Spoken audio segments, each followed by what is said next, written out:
Sircilla MLA KTR ప్రజలను మోసం చేసే రాజకీయాలు మానేసి సిరిసిల్లలో ఉండి ప్రజలకు సేవ చేయాలని, లేకపోతే ఎమ్మెల్యే పదవికి రాజీనామా చేసి స్థానిక నాయకుడికి అవకాశం ఇవ్వాలని సిరిసిల్ల కాంగ్రెస్ పార్టీ పట్టణ అధ్యక్షులు సూరదేవరాజు అన్నారు.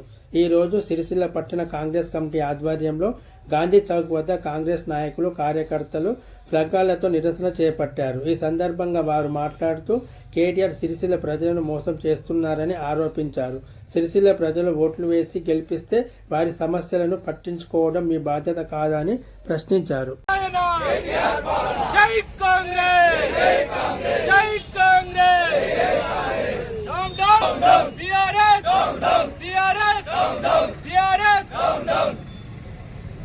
ఆ రోజు నువ్వు మంత్రిగా ఉండే సిరిసిల్ల సమస్యలు పట్టించుకోలేదు కావచ్చు.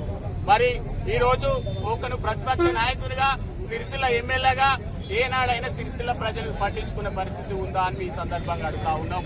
ఎందుకంటే ఎన్నికల ముందు మీరు ఇచ్చినటువంటి వాగ్దానం ఏమైతుందో వారానికి 2 రోజులు ఇక్కడ ఉంటానని చెప్పినావు. మరి వారానికి 2 రోజులు కాదు కదా, 6 నెలలు కూడా ఇక్కడ ఒక 2 రోజులు ఉండే పరిస్థితి లేని కేటీఆర్ మీకు ఇక్కడ సిరిసిల్ల ఎమ్మెల్యే పదవి ఎందుకని మీ సందర్భంగా అడుగుతా ఉన్నాం. ఇట్లా ఎన్నిసార్లు సిరిసిల్ల ప్రజలను మోసం చేసి ఎమ్మెల్యేలా గెలిచి ఇక్కడ ప్రాంత ప్రజలను ఎన్నిసార్లు మోసం చేస్తామని సందర్భంగా మేము డిమాండ్ చేస్తా ఉన్నాం. సిరిసిల్ల సమస్యలను ఏనాడైనా పట్టించుకొని మా ప్రభుత్వం దృష్టికి తీసుకొచ్చిన దాఖలాలు ఎప్పుడన్నా ఉన్నాయా? ఈ 30 నెలల కాలంలో ప్రజలను మోసం చేయడం, వంచడం మీ పాలనకు కరెక్ట్ కాదని మీ సందర్భంగా తెలియజేస్తా ఉన్నాం. సిరిసిల్లలో నువ్వు పెట్టిపోయినట్టు 300 కోట్లు మీ ప్రభుత్వంలో 350 కోట్లు బకాయిలు పెట్టిపోతే మా కాంగ్రెస్ ప్రభుత్వం వచ్చినాక పద్మశాలి బిడ్డలకు 350 కోట్లు బకాయిలు చెల్లించినట్టు ఘనత కాంగ్రెస్ పార్టీది.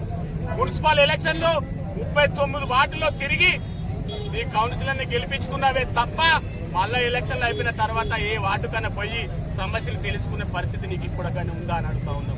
39 వార్డులలో ఎప్పుడు కూడా పోయి మీ సమస్యలు ఏమున్నాయి, మీ ప్రజా సమస్యలు ఏమున్నాయి, మీరు అభివృద్ధి ఏ విషయంలో ఏముంది అని తెలుసుకొని మా ప్రభుత్వం దృష్టికి తీసుకొచ్చిన దాఖలాన్ని ఎప్పుడైనా ఉన్నాయని చెప్పి ఈ సందర్భంగా అడుగుతా ఉన్నాం. ఈ దొంగతనాల నాటకాలు, ప్రజలను మోసం చేయడంలో మీ దూరాంకారానికి ఇది ఒక నిదర్శనం అని చెప్పేసి ఈ సందర్భంగా మీకు తెలియజేస్తా ఉన్నాం.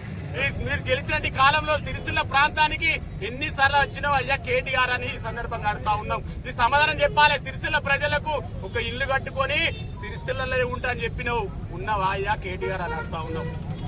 ఉన్నవా అయ్యా కేటీఆర్ అడుగుతా ఉన్నాం. ఎందుకు ఈ ప్రజలను మోసం చేస్తా ఉన్నావు? నీకు శాత కాకపోతే సిరిసిల్ల ఎమ్మెల్యే పదవికి రాజీనామా చేయి, సిరిసిల్ల స్థానికుడు ఎవరైనా గెలుస్తారు. కానీ నువ్వు హైదరాబాద్ ప్రాంతానికే నువ్వు పరిమితమై ఇక్కడ ప్రజల సమస్యలు పట్టించుకొని ప్రభుత్వ దృష్టికి తీసుకొచ్చినట్టు పరిస్థితి ఇప్పటికి కూడా లేదని చెప్పి ఈ సందర్భంగా మేము అడుగుతా ఉన్నాం. గెలిచిన తర్వాత ఎప్పుడన్నా అధికారులతో ప్రజల సమస్యలపై ఎప్పుడైనా రివ్యూ మీటింగ్ పెట్టి ప్రజల సమస్యలు ఏమున్నాయని ఒక్కసారి అని అడిగావా కేటీఆర్ అడిగి సందర్భంగా అడుగుతా ఉన్నాం. ఎందుకు ఈ దొంగ నాటకాలు? ప్రజలను ఎందుకు మోసం చేస్తా ఉన్నావు? ప్రజా సమస్యలు పట్టించుకోవు. అధికారులు మరి ఇక్కడ లోకల్ మరి వర్షాకాలం వస్తే సిరిసిల్లలో అనేకమైన సమస్యలు ఉన్నాయని మీకు తెలుసు కదా కేటీఆర్ అని సందర్భంగా అడుగుతా ఉన్నా. మరి సమస్యలు ఏదో తెలుసుకొని మా కాంగ్రెస్ ప్రభుత్వం దృష్టికి తీసుకొచ్చినావా? మీకు శాత కాకపోతే చెప్పు, రాజీనామా చేయి. మేమే ప్రభుత్వంలో ఉన్నాం, ఖచ్చితంగా చేస్తాం. నీకు శాత కాదని చెప్పి సిరిసిల్ల గాంధీ గారికి వచ్చి మాకు రాజీనామా చేస్తున్నా, నాతో రైతులే అని చెప్పి రాజీనామా ఈ సందర్భంగా గాంధీ గారిని క్షమాపణ సిరిసిల్ల ప్రజలకు గాంధీ గారిని క్షమాపణ చెప్పి రాజీనామా చేయి. మేమంతా మేము చూసుకుంటాం, మా ప్రభుత్వం ఉంది. ఎప్పుడు కూడా మీరు రాలేని పరిస్థితి సిరిసిల్లకు కేటీఆర్ అయ్యా. ఆ రోజు మంత్రిగా ఉన్నావు, సరే నీకు అప్పుడు వీలు కాలేదు. ఇప్పుడు ప్రతిపక్ష నాయకుడివే కదా, నీకు అంత పెద్ద పని ఏముంటది? సిరిసిల్ల ప్రజల సమస్యలు పట్టించుకునే పని ఏముంటది? ఓన్లీ హైదరాబాద్ ప్రాంతానికే నువ్వు పరిమితం అయితే నిన్ను గెలిపించిన సిరిసిల్ల ఒక 5 సార్లు ఎమ్మెల్యే గెలిపించిన సిరిసిల్ల ప్రజల సమస్యలు ఏందని చెప్పి ఈ సందర్భంగా అడుగుతా ఉన్నావు. ఎన్నిసార్లు మోసం చేస్తావు కేటీఆర్? 5 సార్లు ఎమ్మెల్యే గెలిస్తే ఇక్కడ సమస్యలు పట్టించుకోవు, ప్రజల సమస్యలు పట్టించుకోవు. మీరు ఇక్కడ అవినీతిలో కూరుకుపోతా ఉంది మున్సిపల్లో.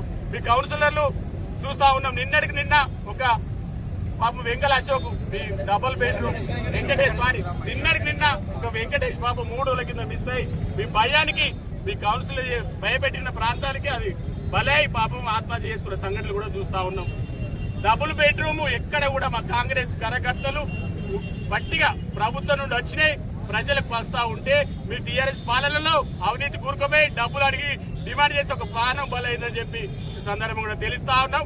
ఇప్పటికైనా సిరిసిల్ల ప్రజలకు క్షమాపణ చెప్పి నేను సిరిసిలకు రాను అని చెప్పి రాజీనామా చేయని చెప్పి ఈ సందర్భంగా కాంగ్రెస్ పట్టణ పక్షాన మేము డిమాండ్ చేస్తూ వెంటనే రాజీనామా చేయాలని చెప్పి మరొకసారి కూడా కోరుతా ఉన్నాం.